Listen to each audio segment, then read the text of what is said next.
আপনাদের much awaited video topic DElEd 2024-26 session merit list সম্পর্কিত বিস্তারিত তথ্য নিয়ে আমি এসে গেছি এই ভিডিওতে। আমি একটি কমিউনিটি পোস্ট করেছিলাম আমার টেলিগ্রাম চ্যানেলে।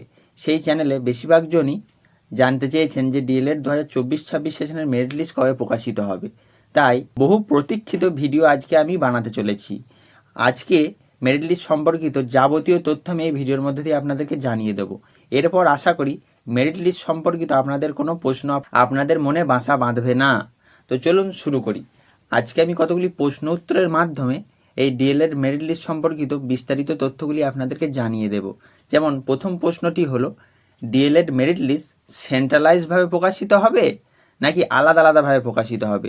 তো এই প্রশ্নের উত্তরে আমি আপনাদেরকে জানিয়ে রাখি, ওয়েস্ট বেঙ্গলের প্রত্যেকটা ডিএলএড কলেজ, সেটা গভর্নমেন্ট হোক বা নন গভর্নমেন্ট, তারা আলাদা আলাদাভাবে তাদের মেরিট লিস্ট প্রকাশ করবে। তার পরের প্রশ্ন হচ্ছে, মেরিট লিস্ট কি প্রকাশিত হয়েছে? আমি এখনও পর্যন্ত অনেকগুলি কলেজে খোঁজখবর নিয়েছি, তার মধ্যে কিছু গভর্নমেন্ট কলেজও রয়েছে, কিছু নন গভর্নমেন্ট কলেজও রয়েছে। তাতে করে আমি যা জানতে পারলাম, এখনও কোনো কলেজেই মেরিট লিস্ট প্রকাশিত হয়নি। এতদিন পর্যন্ত পার্ট 1 এবং পার্ট 2 এর এক্সাম চলছিল বলে মেরিট লিস্ট প্রকাশিত হতে দেরি হচ্ছে। গত 20 তারিখ পার্ট 1 এর পরীক্ষা সম্পন্ন হয়েছে। এরপর ধীরে ধীরে প্রত্যেকটা কলেজই তাদের মেরিট লিস্ট প্রকাশ করবে, এমনটাই জানা যাচ্ছে। তারপরের প্রশ্ন যে মেরিট লিস্ট কবে প্রকাশিত হবে?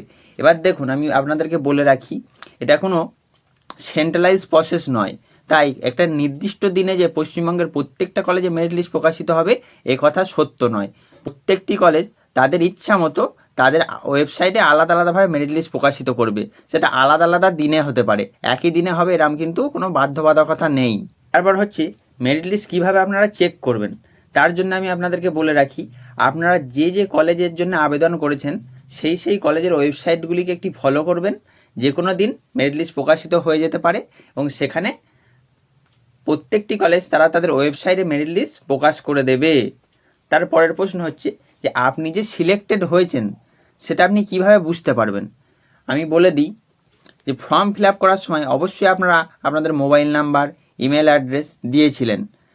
তো যারা যারা যে কলেজে সিলেক্ট হবেন সেই সমস্ত কলেজ থেকে তাদের ফোনে মেসেজ আসবে, ইমেল দেওয়া থাকলে ইমেল চলে আসবে। এছাড়াও কলেজ থেকে আপনাদেরকে ফোনও করা হতে পারে যে আপনি আমাদের কলেজে সিলেক্ট হয়েছেন, অবশ্যই আপনি ভর্তিটা হয়ে যান।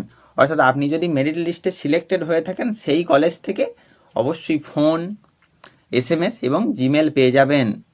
তো আপনি এগুলোকেও মাঝে মধ্যে চেক করবেন এবং যে কলেজের জন্য আপনারা আবেদন করেছেন সেই কলেজের ওয়েবসাইটগুলিকে একটু চেক করতে থাকুন। যে কোনো দিন, যে কোনো মুহূর্তে মেরিট লিস্ট প্রকাশিত হয়ে যেতে পারে। নির্দিষ্টভাবে বলা সম্ভব নয় যে কোন দিন মেরিট লিস্ট প্রকাশিত হবে, কারণ এটা ব্যক্তিগত কলেজের ব্যাপার। সেই কলেজ যেদিন ইচ্ছা করবে সেই দিন প্রকাশিত হবে, তার আগে হবে না। কিন্তু এখনও পর্যন্ত যতদূর জানা যাচ্ছিল এই পার্ট 1 পার্ট 2 এক্সামের পরেই প্রকাশিত হওয়ার সম্ভাবনা রয়েছে। তাই পার্ট 1 পার্ট 2 এক্সাম যেহেতু মিটে গেছে, এবার প্রকাশিত হয়ে যাবে আশা করা যায়। তো এই ছিল আজকের ভিডিওটি ভালো লাগলে বন্ধুদের মধ্যে শেয়ার করবেন এবং ডিএলএড রিলেটেড যাবতীয় আপডেট পেতে চ্যানেলটিকে সাবস্ক্রাইব করে রাখুন এবং আমাদের টেলিগ্রাম চ্যানেলে যুক্ত হয়ে থাকুন। ধন্যবাদ।